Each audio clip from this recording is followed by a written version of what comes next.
multi-threading. So before we try to define multi-threading, so first of all, we try to know few terms. So that is, what is a program and what is a process? What is a program and what is a process? So now if you go to program is nothing but set of instructions. Set of instructions.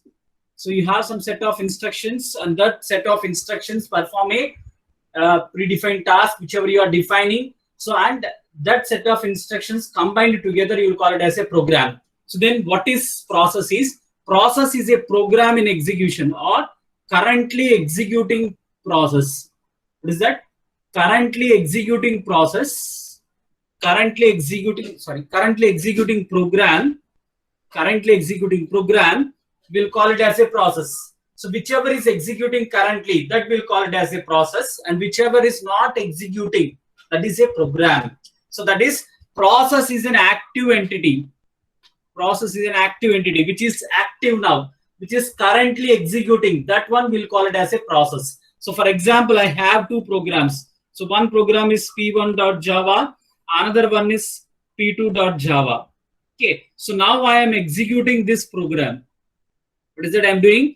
I am executing p2.java. Now this is a process, but this is a program. That is the difference. Whichever program you are executing now, that program only will call it as a process. Whichever you are not executing, it is just a program. Is that right? So that's why we'll call process as an active entity and program as a passive entity. Okay, so whichever is active now, whichever program is active now, we'll call it as a process. So now the process may contain many number of tasks or jobs. So we divide the process into small jobs. What is that we'll do? We'll split these process into small jobs, so that each and every small job is nothing but your thread. What is that? Your process you are going to split into small jobs, independent jobs. So that jobs will call it as a thread. Okay. So what is thread is? Thread is a lightweight process. This is actual definition. Okay.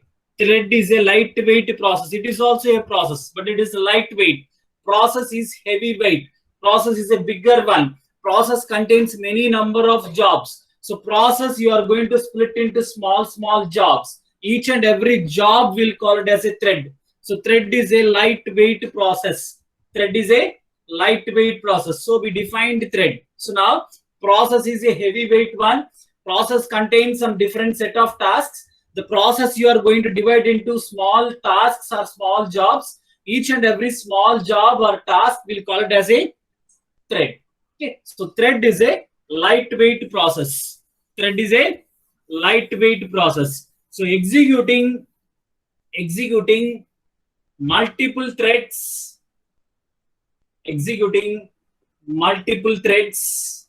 simultaneously is called multi-threading. If you are executing more than one thread simultaneously, we'll call it as multi-threading. So already we discussed Java is a high performance language. Why Java is high performance is because Java is supports the feature of multi-threading. Because of multi-threading, your Java is a high performance language. Okay, so that is about multi-threading. We'll discuss in detail about how to do all these things. So first, each and every program in your whatever programs you wrote till now, okay, each and every program is going to have minimum one thread. Is that? Each and every program in your Java contains one thread, and that is called main thread. Okay, each and every Java program contains at least one thread, and that is called main thread.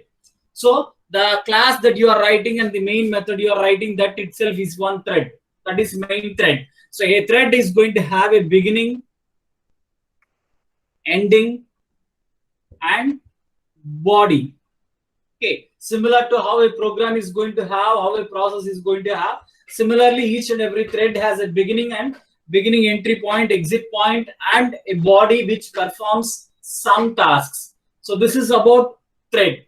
Every Java program contains at least one thread. Okay, so that is called main thread. A program which contains only one thread is called as single threaded program. Single threaded one, only one thread is there. Is that right? So now in detail we'll discuss about multi-threading. Multi-threading. Multi-threading.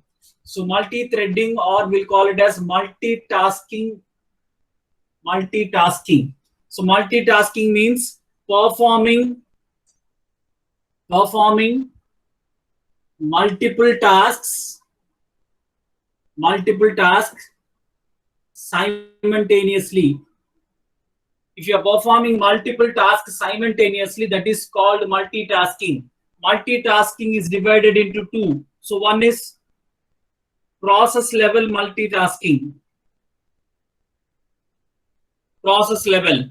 So where you have different processes,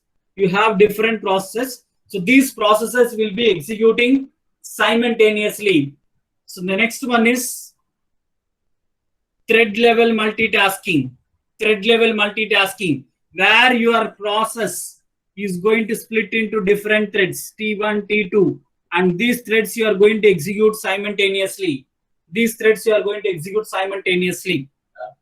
One second.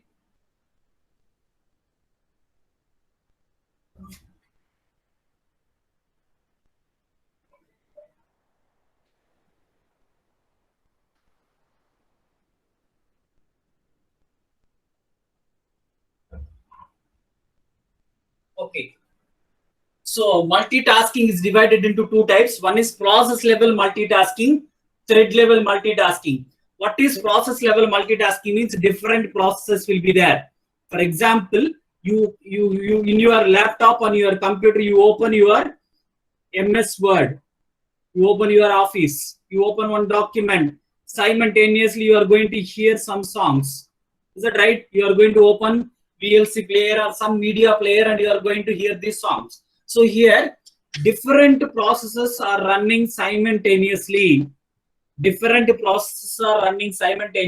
is called process level multitasking. So this is called multiprocessing. You are executing different processes simultaneously. So that is called process level multi-threading, and it is called multiprocessing. So this type of multitasking takes place in OS, operating system level. OS level, your operating system is going to implement such a multitasking. So now you go to thread level multitasking, a single process. Here it is different processes. Here it is a single process. Single process is divided into different threads, and these threads execute simultaneously. So this is called multi-threading. This is called multi-threading. So this takes place at program level. So this takes place at OS level. This takes place in program level. Our concentration is totally on this one. Our concentration is totally on thread level or multi-threading. Okay, where you are going to have a process, single process, which you are going to divide into different tasks, and these tasks you are going to execute simultaneously. A single process will be divided into different threads, and each thread will be executed simultaneously. So as I told you, each and every program is going to have at least one thread. So that we'll call it as main thread. Each and every program is going to have at least one thread, that is your main thread. Okay, your main thread contains some set of instructions. So in addition to this, you may have different threads. Is that right? For example, this is thread A and this is thread B. Something like this. So each and every thread is started execution, it starts execution. So whenever it is executing, switching takes place. So what is this is, here I have multiple threads. So totally how many threads are there? 3 threads. Main thread, thread A, thread B. So now all these 3 threads will be executed simultaneously. How this is going to take place is, it's going to switch in between of these threads. So what is the main intention is you should reduce the idle time of your CPU. Your CPU must not be idle. CPU should keep it busy. So whenever one thread is doing one task, your CPU can go to another thread and perform it, because they are independent tasks. So these independent tasks you can perform simultaneously, so that the performance will be increasing. So that is what about multi-threading. I hope you understood what is the basic concept of multi-threading.